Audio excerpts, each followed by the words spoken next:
Alors, dans cette vidéo, je vais vous proposer un petit exercice pour apprendre à utiliser les formules de cosinus et sinus avec les pi moins x, pi plus x et moins x. Alors, 4 petites questions. Alors, on vous demande tout d'abord le cosinus de 2pi sur 3.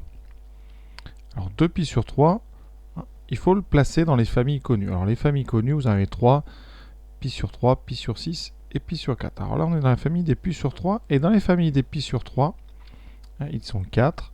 Vous avez, alors, ici, premièrement, il faut savoir placer pi sur 3. Pi sur 3, c'est donc un cosinus égal à 1,5. Donc, on place ici la moitié. Ensuite, on cherche le point correspondant sur le cercle. Voilà. C'est comme ça qu'on place pi sur 3. Eh bien, 2 pi sur 3, c'est celui dans la famille des pi sur 3 qui est à gauche, c'est-à-dire à la même hauteur. C'est pi moins pi sur 3.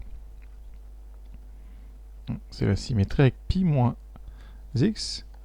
Donc, cosinus de pi sur 3, c'est donc exactement égal à cosinus pi moins pi sur 3. Et on sait, d'après ce qu'on a déjà vu sur les angles associés, que pi sur 3 et pi moins pi sur 3 sont symétriques par rapport à l'axe vertical. Et donc, eh bien, ont des cosinus, c'est-à-dire des abscisses qui sont opposées. Donc ici, eh bien, c'est moins cosinus de pi sur 3. Et comme on a su placer pi sur 3 avec ce fameux 1,5, eh bien, cosinus de pi sur 3, c'est donc moins 1,5. Donc voilà à quoi servent les formules, à trouver à partir des angles qui sont dans le premier quart supérieur droit, les autres qui sont dans les 3 autres cadrans ici. Et il faut donc connaître θ, pi moins θ, pi plus θ et moins θ. Deuxième exemple, alors sinus 5pi sur 4. Alors là, on est dans la famille des pi sur 4. Les pi sur 4, c'est donc ici, on place d'abord le premier qui est situé ici sur la bisectrice. Voilà. Et on doit savoir que eh bien, le cosinus et le sinus de pi sur 4 sont tous deux égaux à racine de 2 sur 2. Alors maintenant, il faut essayer de situer 5 pi sur 4 dans cette famille. Alors, en haut à droite, vous avez pi sur 4. En face, exactement à la même hauteur, vous aurez pi moins pi sur 4, c'est-à-dire 3 pi sur 4. En face, vous aurez pi plus pi sur 4, c'est-à-dire 5 pi sur 4. C'est justement de lui dont on parle ici. Ce point est donc situé en face de pi sur 4 par rapport à l'origine.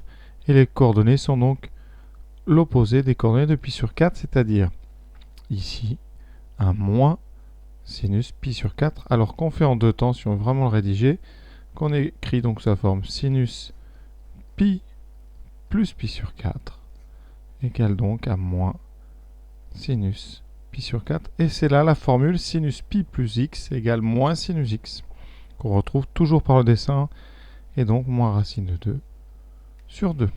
Pour 5 pi sur 6, eh bien, on est dans la troisième famille à connaître. C'est la demi, ici, le demi au niveau de l'axe des ordonnées. Donc vous avez pi sur 6 qui est ici. Et dans cette famille, ils sont 4 pi sur 6. En face, eh bien, vous avez 5 pi sur 6, c'est-à-dire pi moins pi sur 6. En dessous, en face de pi sur 6, donc par là, vous aurez 7 pi sur 6, c'est-à-dire pi plus pi sur 6. Et le dernier, qui forme donc le quatrième sommet de notre rectangle, ici, vous voyez le beau rectangle, vous avez moins pi sur 6. Alors nous, on vous parle ici de 5 pi sur 6, donc c'est celui qui est à la même hauteur que pi sur 6, donc même ordonnée, et abscisse opposée. Donc ici, on dira que c'est cosinus pi moins pi sur 6, qui est donc moins cosinus pi sur 6, et donc moins racine de 3 sur 2, puisque le cosinus de pi sur 6, c'est 1,5. Le sinus qui correspond ici, c'est donc racine de 3 sur 2. Et il nous reste un dernier, sinus 7 pi sur 4. Alors 7 pi sur 4, on est dans la famille pi sur 4. C'est le quatrième, c'est celui qui est en bas, qui est connu aussi sous son deuxième nom, sinus moins pi sur 4. Puisque 7 pi sur 4, on sait très bien que c'est tout simplement 2pi moins pi sur 4. Et comme on est en trigo, eh bien 2pi ça correspond à un tour entier. Et donc au niveau des points, on est revenu au même endroit. Donc c'est sinus moins pi sur 4. Et comme moins pi sur 4, eh bien c'est en bas de pi sur 4. Le sinus est donc l'opposé de celui de pi sur 4. Donc le moins va pouvoir sortir. La fonction sinus a cette propriété. on peut sortir les moins.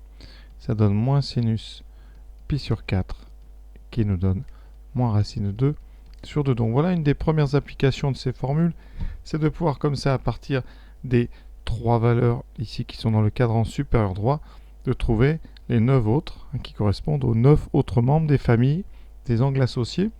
Donc voilà une des premières utilités, donc à bien savoir faire, à bien comprendre. Voilà, on va s'arrêter là pour cette vidéo. À très bientôt et merci encore d'avoir été jusqu'au bout.